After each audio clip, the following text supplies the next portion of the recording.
Meanwhile, we have the IEEE tribes view, which is getting into multi-hop protocols, and it's getting into all the electronics and the signal processing and so on. And it tends to look more like this. How we get the data to the gateway, and then it's going to go to the internet, and people can use it from there. And so what we've got is we've got these two tribes. And when I say tribe, I don't mean in a warfare way. I mean in rich, vibrant cultures that simply, by proximity, culturally and so on, really don't know much about each other. And so what we've got is we've got this line. The sensor network side is generally the IEEE tribe, getting to the gateway. And then once it arrives to the internet, the OGC tribe takes over. This is a problem. It seems like a fine line, but there's a ridiculous amount of stuff that happens right in around there. And we speak different languages. So ultimately what we need to do is get rid of that line. I spent some time a year or two ago trying to build up the sensor web automation network concept of getting people together. I found lots of interest, no enthusiasm. In fact, with the workshop we ran in Ottawa, it was easy to get the OGC people. IEEE people, a couple months later, they started thinking, oh, maybe we can get you access to the people. This is a problem. We're not going to be able to solve problems if we don't cross this divide. We have to get the OGC tribe and the IEEE tribe working together. Absolute must. So if we can get around some of those problems, there's still a lot of great stuff being done in all these different areas. You can take different projects going on. For example, Dr. Ibn Khalid's work, you could put his project over here. You could put projects in lots of different places. What I want to do is talk about how we can use interoperability and forget about this IEEE versus OGC dichotomy and start piecing things together into a full system, from that stick in the mud all the way to a decision being made in an application. And so I want to use a few of the projects that we've done as examples. So again, they're standalone things that can work on their own. But because they've been built from the beginning with this view of interoperability, that we need to be able to change pieces that can be done differently, we can actually stitch these all together so it's one comprehensive kind of system. I'm not going to do it chronological. I'm going to kind of do it in a logical flow here.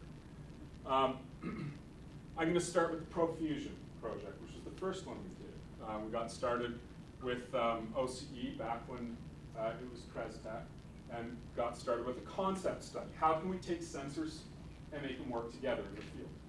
Back in '03, in the Stone Age, we didn't have as many standards of how this all fit together. I had $250,000 of CFI infrastructure, thank you, that didn't work together. I had to somehow make it fit so I could go out and poke sticks in the ground and get numbers. So this was the impetus behind this.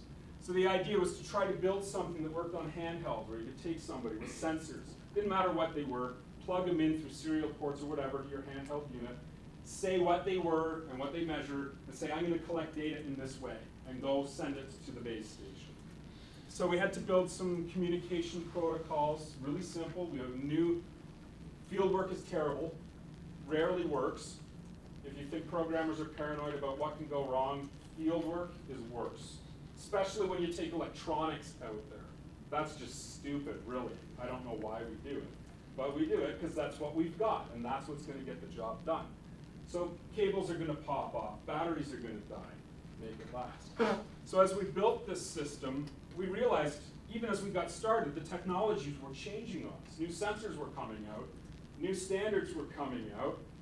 When we first went to go buy a handheld unit, it had gone obsolete by the time we ordered it, so we had to find something different. We realized, everything has to be flexible. So we went with this engine skin architecture, which is one of the key things.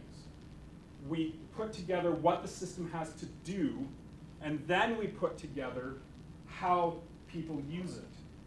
So we could then take an application and build it on top of sensors connecting together, putting data into measurement records, and sending them somewhere. And we could build it based on different platforms. Full screen things, little half screen things, whatever we might have. And the idea is that we could build in pluggable things. We could build a new application that added communications. Since they're just collecting here and downloading files, we could send wirelessly and have things fit together. course, on the business side, this is pretty sweet because that's where you get into the custom apps. You've got an engine, you're then building something on top. So for example, one of the first skins we built, this is just on we had a tablet computer. Yes, back in '03 there were tablets. iPad did not invent the tablet. We could put together what sensors were plugged in, and knowing that it was a GPS, here are the things you can get. I'm going to put them together into a record, and I'm going to send them to a file and out to a serial modem. I can describe what modem I've got so it knows what language to speak, how to put the byte stream together, and then some way of triggering the thing. The exact same application with a different skin on a little iPad where you have little stacked windows. Same application, looks entirely different. We built other custom things too. We did a GPS and radio transmission reliability study. So we needed something quick that we could just fire up and off we go. I had a grad student single-handedly monitor a small micro catchment during a rainfall, collecting tensiometer data for water pressures, rainfall gauges, a few hundred soil moisture locations, and he was ready to digitize any surface ponding that might have happened single-handedly. So we were pretty happy with how this all went. The problem is we had one walkie-talkie. When we went to send this stuff out, there wasn't anything to send to. We were just beginning to see things, and everyone was doing it their own way, because field work is hard. If you've ever worked with a radio modem, you're shocked when numbers come out of it. It's not easy. You have to do it special ways to deal with special conditions. Nothing was out there for us to talk to. We saw this as a problem. So we began developing what we called the integrated monitoring platform. This is something that's been taking our time the past little while. The idea was we want to go out and set up a monitoring system. Maybe a lot of static stations, but maybe we'll have some mobile stuff too. But when we think about, okay, we've got this area we need to understand. We need to do environmental monitoring. We think of it this way. We've got a watershed with the rivers. I'm going to need met data. That's a good place for it.